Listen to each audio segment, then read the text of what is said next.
మృత్యువు, మరణం. కొంతకాలం పాటు మనతో గడిపిన వ్యక్తి అకస్మాత్తుగా మనల్ని వదిలి వెళ్ళిపోతాడు. అప్పటి వరకు తన సొంతం అనుకున్న కుటుంబాన్ని, డబ్బును, ఆస్తులను, పరువును, పదవిని అన్నిటినీ వదిలి అందరినీ విడిచి వెళ్ళిపోతాడు. అదే చివరి చూపు. చాలామందికి మనిషి మరణించిన తర్వాత ఏం జరుగుతుంది అనే డౌట్ ఉంటుంది. అసలు మరణించాక ఆత్మ అనేది ఎక్కడికి వెళుతుంది? నిజంగా యముడొస్తాడా? యమలోకానికి వెళతామా? అసలు 13 రోజుల పాటు ఆత్మ ప్రయాణం ఎలా ఉంటుంది? ఇలాంటి ఇంట్రెస్టింగ్ విషయాలు ఈరోజు మీరు ఈ వీడియోలో చూడబోతున్నారు. మరెందుకు లేట్, ఈ వీడియోని ఎక్కడా స్కిప్ చేయకుండా పూర్తిగా చూడండి, ఎందుకంటే వీడియో అదిరిపోతుంది. ఇప్పుడు మనం మరణం తర్వాత ఏంటి అనే టాపిక్లోకి వెళదాం. మన జీవితంలో ఇలాంటి భయంకరమైన సంఘటన చూసే ఉంటాం. మనకు బాగా దగ్గర వాళ్ళు, తెలిసిన వాళ్ళు ఎవరో ఒకరు చనిపోతూ ఉంటారు. అలాంటి సమయంలో డెడ్ బాడీని చూసి మనం భయపడుతూ ఉంటాం. అయితే అప్పటికే ఆత్మ ఆ బాడీ నుంచి వెళ్ళిపోతుంది. అయితే ఎప్పుడైతే ఆత్మ శరీరం నుంచి వేరవుతుందో అప్పుడు వెంటనే అది అక్కడి నుంచి వెళ్ళిపోదు. కొన్ని నిమిషాల పాటు అక్కడే ఉంటుందట. మళ్ళీ తిరిగి తన శరీరంలోకి వెళ్లేందుకు విశ్వ ప్రయత్నాలు చేస్తుందట. కానీ అది ఫలించక దూరంగా వెళ్లలేక ఆత్మ చాలా ఘోషిస్తుంది.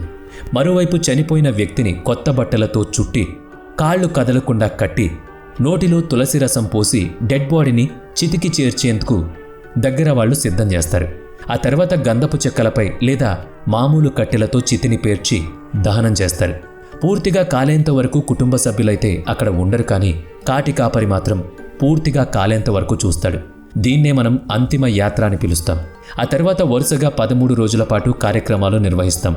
చివరి రోజైన 13వ రోజు పెద్ద కార్యం చేసి కాకులకు పిండం పెడతారు. అలా కాకులు ఆ పిండాన్ని తినడం వల్ల చనిపోయిన వారి ఆత్మ స్వర్గానికి వెళుతుందని నమ్ముతారు. ఇదిలా ఉంటే అసలు మరణం తర్వాత మనిషి ఆత్మ ఏమవుతుందో తెలుసుకుందాం. సాధారణంగా యముడు వచ్చి శరీరం నుంచి ఆత్మను వేరు చేస్తాడని, ఆ తర్వాత ఆత్మను తీసుకుని అతను పాపాలు చేస్తే నరకానికి, మంచి పనులు చేస్తే స్వర్గానికి పంపిస్తాడని, ఇదంతా సర్వసాధారణమని నమ్ముతారు. అయితే ఇక్కడ ఈ ఆత్మ ప్రయాణం 13 రోజుల పాటు కొనసాగుతుంది. ఈ 13 రోజులు ఆత్మ అడుగడుగున పరీక్షలు ఎదుర్కొంటూ ముందుకు వెళుతుంది. ఇది పురాణాలు చెబుతున్నాయి. కుటుంబ సభ్యులు 13వ రోజు పెద్ద కార్యం చేసిన తర్వాతే ఆ ఆత్మకు ముక్తి కలుగుతుందని అంటారు. మరికొన్ని పురాణాల ప్రకారం మరణం తర్వాత 3 గతులుంటాయి: ఉదర్వగతి, స్థిరగతి, అధోగతి. మొదటి గతిలో అంటే ఉదర్వగతిలో మనిషి పరలోకంలో విహరిస్తూ ఉంటాడు. ఎవరైతే మంచితనం, నీతి, నిజాయితీ, సహాయం చేసే గుణం వంటి లక్షణాలతో బతుకుతారో అలాంటి వారు ఈ గతికి చేరుకుంటారు. ఈ స్థితికి చేరిన వాళ్లకు దేవతల అనుగ్రహం దక్కడంతో పాటు మళ్లీ మనుషులుగా పుట్టే అవకాశం ఉంటుంది. అంటే మళ్లీ తన వాళ్లలో ఎవరొకరికి బిడ్డగా జన్మిస్తారు. అంటే ఒక మనిషి తాను చేసిన మంచి పనులను బట్టి ఏ లోకంలోకి వెళ్ళి ఉండడు, తిరిగి మళ్లీ భూమిపైకి వచ్చేస్తాడని అర్థం. ఇక ఎవరైతే తప్పులు చేస్తూ ఉంటారో, అంటే అబద్ధాలు, నిజాయితీ లేకపోవడం, మోసాలు చేయడం, అక్రమ సంబంధాలు పెట్టుకోవడం, బాధ్యతలను విస్మరించి విచ్చలివిడిగా తిరగడం, తల్లిదండ్రులను చూడకపోవడం, ఇలాంటివన్నీ ఇలా ఇతరులను బాధ పెట్టేవి చేస్తారు. అలాంటి వాళ్ళు అధోగతి స్థితిలోకి వెళతారు. ఆ తర్వాత వీళ్ళు క్రిమికీటకాలుగా, నీటిలో చేపలుగా, కుక్కలు, పిల్లులు, జంతువులుగా పుడతారు. ఇదే స్థిరగతి. అయితే మనిషి చనిపోయాక ఆత్మ దేహం నుంచి వెళ్ళిపోయాక అది ఏ మార్గంలో వెళుతుంది అంటే అది కూడా జీవితకాలంలో చేసిన పనులపైనే ఆధారపడి ఉంటుంది. అవి ఎలాంటి మార్గాలంటే అందులో మొదటిది ఉత్పత్తి వినాశన మార్గం, రెండవది అర్చన మార్గం, మూడవది ధూమ మార్గం. అర్చన మార్గం విషయానికొస్తే ఈ దారి దేవలోకంలో సేవలు చేసుకునేందుకు వెళ్లే దారి. ధూమ మార్గం అనేది పెద్దవాళ్లకు సేవలు చేసుకునేందుకు వెళ్లే దారి. ఇక ఉత్పత్తి వినాశన మార్గం నరకానికి వెళ్లే దారి. ఆత్మలన్నీ కొంతకాలం వివిధ మార్గాల్లో తిరగడం పూర్తయ్యాక తిరిగి మృత్యులోకంలోకి రావాల్సి ఉంటుంది. ఇక్కడే చాలా ఆత్మలు పూర్తిగా నాశనమైపోతూ ఉంటాయి. యజుర్వేదం ప్రకారం మనిషి మరణించాక అతని ఆత్మ దేహం నుంచి విడిపోయి బ్రహ్మలోకానికి వెళుతుంది. బ్రహ్మలో ఆ ఆత్మ కలిసిపోతుంది. మంచి పనులు చేసిన వ్యక్తులు స్వర్గానికి వెళతారు. స్వర్గానికి వెళ్లటమే కాదు, వాళ్ళు దేవతలుగా కూడా మారొచ్చు. కానీ తప్పుడు పనులు చేసిన వాళ్ళు అలాగే కొంతకాలం ప్రేతాత్మలుగా తిరుగుతారు. అందులో కాస్త మంచివాళ్ళు మళ్ళీ పునర్జన్మ పొందుతారు. పునర్జన్మ పొందిన వాళ్ళు మనిషిగానే పుట్టాలని ఏం లేదు, ఏ జీవి రూపంలోనైనా జన్మించొచ్చు. ఇలాంటి వారు చనిపోయిన 13 రోజుల తర్వాత యమపురికి వెళతారు. గరుడ పురాణం ప్రకారం ఒక ముఖ్యమైన విషయం చెప్పారు. అదేంటంటే వైతరణి నది. ఈ నది ఎప్పుడూ చీము, నెత్రులతో పారుతూ ఉంటుంది.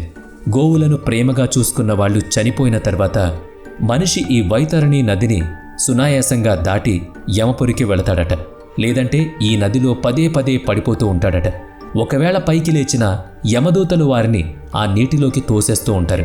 అలా అక్కడి నుంచి యమపురి దగ్గరికి చేరుకున్నాక ఆత్మ పుష్పపదం అనే మరో కాలువను దాటాల్సి ఉంటుంది. ఆ నది అందమైన కలువ పువ్వులతో స్వచ్ఛమైన నీటితో ఉంటుంది. ఈ నీటి దగ్గరుండే కొలను దగ్గర ఉండే చెట్టు దగ్గర ఆత్మ కొంతసేపు విశ్రాంతి తీసుకుంటుందట. ఆ సమయంలోనే పిల్లలు చేసే పిండదానం ఈ ఆత్మ తింటుందట. ఇలా తిన్న తర్వాత ఆత్మ తిరిగి అక్కడే శక్తిని పుంజుకుంటుంది. ఈ కొలను దాటిన తర్వాత యమలోకంలోకి అడుగు పెట్టాలంటే 4 ద్వారాలు కనిపిస్తూ ఉంటాయి. ఈ 4 ద్వారాలేంటంటే దక్షిణ వైపున్న ద్వారం నుంచి పావులను లోపలికి పంపుతారు. వీళ్లంతా యమధర్మరాజు నియమాలను పాటించాల్సి ఉంటుంది. ఒకవేళ పాటించకపోతే ఇక్కడ 100 ఏళ్ల పాటు శిక్షలు అనుభవించాల్సి ఉంటుంది. అయితే దాన ధర్మాలు చేసిన వాళ్ళు, నిత్యం సత్యం మాట్లాడేవాళ్ళు, మంచి పనులు చేసేవాళ్ళు, తీర్థయాత్రలు చేసిన వాళ్ళు, ఇలా వీళ్ళంతా పశ్చిమ ద్వారం నుంచి లోపలికి వెళతారు. అమ్మా నాన్నలకు సేవలు చేసిన వాళ్ళు, నిత్యం సత్యం మాట్లాడేవాళ్ళు, అహింసను ఆచరించిన వాళ్ళు ఉత్తర ద్వారం వైపు నుంచి వెళతారు. ఇక ఋషులు, యోగులకు మాత్రం దక్షిణ ద్వారం స్వాగతం పలుకుతుంది. ఇదే స్వర్గ మార్గం అన్నమాట. ఈ ద్వారంలోకి అడుగు పెట్టగానే దేవతలు, గంధర్వులు స్వాగతం పలుకుతారని పురాణాలు చెబుతున్నాయి. మరికొన్ని పురాణాల ప్రకారం చూస్తే ఒక మనిషి మరణించగానే గాఢ నిద్రలోకి వెళ్ళిపోతాడని, కాసేపటి తర్వాత కళ్ళు తెరిచి చూసేసరికి వారికి తమ పరిస్థితి ఏంటో అర్థం కాకుండా ఉంటుందని అంటారు. కొద్దిమందికి మాత్రమే తమ పరిస్థితి ఏంటో అర్థమవుతుంది. ఒక మనిషి మరణించాక 12 రోజుల తర్వాత యమలోకానికి ప్రయాణం కడతాడు. స్వతహాగానే గాల్లో తేలుతూ పైకి వెళతారు. ఎక్కడైతే ఆగుతారో అక్కడే వారికి యమదూతలు కనిపిస్తారు. పైకి వెళ్ళడానికి సహకరిస్తారు. ఒక మనిషి చేసిన పనులు, వారి తిథిని బట్టే వారి ఆత్మ ఎటువైపు పయనించాలనేది నిర్ధారణ అవుతుంది. పెద్దలు చెప్పే ఇలాంటి కొన్ని మాటలు చెవికెక్కించుకుంటే చాలు, మనిషి తన జీవితంలో తప్పులు చేయకుండా ఆగుతాడు. ప్రతి మనిషి తల్లిదండ్రులు, గురువులు, పెద్దలు, దేవుళ్లకు భయపడితే, పాపాలు చేయకుండా జీవించగలిగితే, ఎదుటి మనిషికి సహాయపడగలిగితే ఖచ్చితంగా గొప్పవాడవుతాడు, చనిపోయిన తర్వాతైనా కూడా.